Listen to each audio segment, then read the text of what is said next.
A third straight season, the Saints see their top receiver miss significant time due to injury. Dennis Allen announced Wednesday that wide receiver Michael Thomas will head to injured reserve and have surgery on a dislocated second toe. Allen does not expect Thomas to return this season. The All-Pro receiver injured that toe back in Week 3 against Carolina more than a month ago.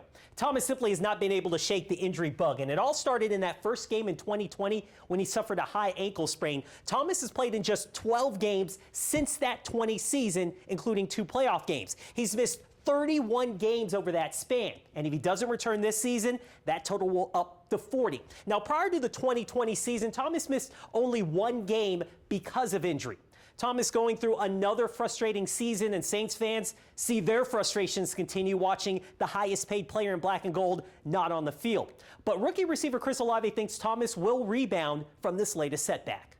I feel like whenever he gets back, man, he gonna prove the world wrong. And I know a lot of people are gonna be talking mess, but like I said, he's one of the realest dudes, one of the best dudes I know, and I can't wait to see him out there again. And joining us is Ross Jackson, host of the Locked On Saints podcast. All right, the big news, obviously, Michael Thomas is going to be placed on injured reserve. And if you're the Saints, there is a little bit of silver lining.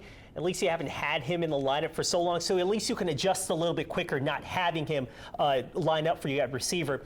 What are the Saints missing with him gone first? And then second, who kind of picks up the slack? And to me, I feel like Alvin Kamara and Chris Olave would be your 2 big weapons now in the passing game with Michael Thomas gone. Agreed? Yeah, absolutely. I think there's a couple of different places they can go. The big thing that you're missing with Michael Thomas is that you don't have the big physical, imposing force of a wide receiver that helps you move the chains. But if you get Jarvis Landry back, he helps to serve that role. He's a great possession receiver, but he can do a lot more as well. Then you have Chris Olave, who was sort of deemed a deep threat field stretcher coming into the NFL. Turns out he can do a lot more as well. And then, of course, as you mentioned, you've got Alvin Kamara, who's averaged like 93.5 receiving yards per game over the course of the past 2 games. So the Saints are not going to be without options and without weapons like they were in the 2021 season. In fact, some of those receivers, of course, still on the roster now as well. You've seen the Ravens kind of turn it on these last few weeks, so it looks like they're kind of getting things going.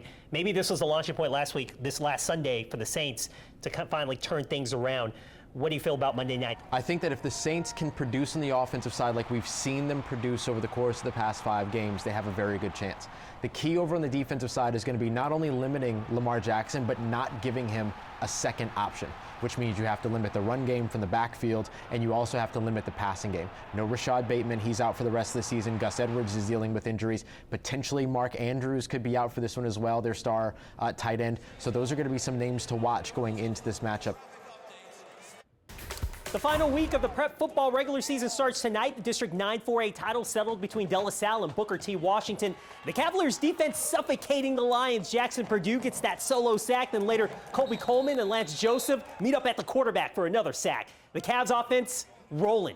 Evan Archino slings it to Jeremiah Wills for the 29-yard score. De La Salle wins 33-7 and takes the district title. We'll have much more highlights and scores from Week 10 on 4th Down Friday coming up tomorrow night at 10:15. And don't go anywhere. We'll be right back after this.